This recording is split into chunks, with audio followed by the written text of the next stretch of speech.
నగర శివారు రంగారెడ్డి జిల్లా మేడ్చల్లో నగరానికి అక్రమంగా తరలిస్తున్న ఆవులను భజరంగ్ యూత్ సభ్యులు పోలీసులకు అప్పగించారు.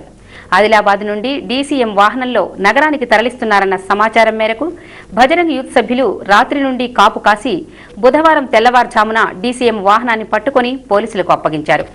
ఆవులను తరలిస్తున్న వారిపై కఠినంగా చర్యలు తీసుకోవాలని వారు డిమాండ్ చేశారు.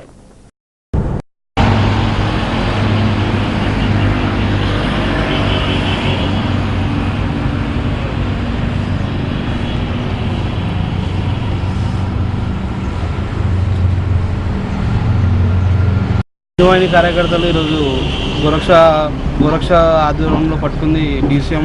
ఆదిలాబాద్ నుంచి వస్తుంది. ఆదిలాబాద్ నుంచి హైదరాబాదు సిటీ అవుట్స్కర్ట్ల వరకు వచ్చిందంటే అతన్ని డ్రైవర్ని అడిగినా వాళ్ళ క్లీనర్ అడిగినా ఆదిలాబాద్ నుంచి ఇక్కడ వరకు మాకైతే ఎవరు ఆపలేరు, ఏ చెక్ పోస్ట్ లేదని చెప్పారు.